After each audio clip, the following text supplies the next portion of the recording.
اليوم راح أسوي فطور الشوربة. سلقت العدس هو شقد سويت أنا قسته كوب عدس. وهاي المقرمشات اللي سويتها بالدجاج والعجينة، بس أنا ما صورت لكم العجينة شلون سويتها بالنشا والطحين. سويت هاي العجينة والحشوة صارت حشوة دجاج. هسه تعالوا نسوي الشوربة.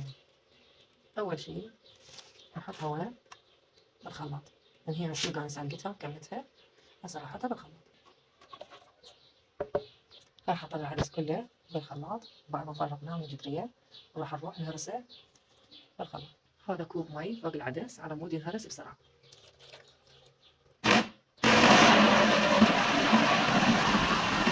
هاي خلصنا، هرسنا العدس.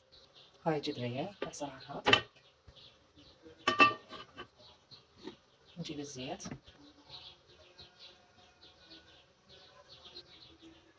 بصل شي قليل، نحط العدس شوية، نزيدها مي،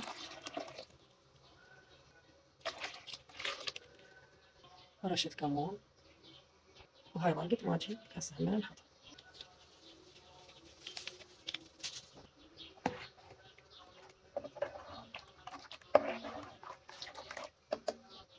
ملح حسب الرغبة.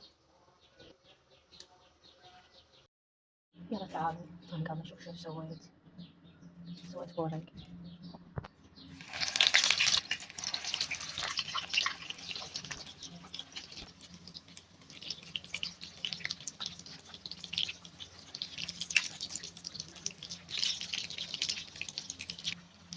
هسه راح احط التمن طبعا بالخلاط سويته. وهذا الشكل الأخير مال البورق كملته خلصته. وهنا الشوربة كملت عدنا. طبعا حطيت لها شعرية، عندي تمن نقعته ضربته خلاط خليته ينفر ناعم. حطيت بسل مع الشوربة، حطيتها تبقى خفيفة ما لها ثقيلة هيجي يعني، ما أبغى شي عفض. هاي الزلطة رشي لها ملحات شوية ليمون ونخلطها.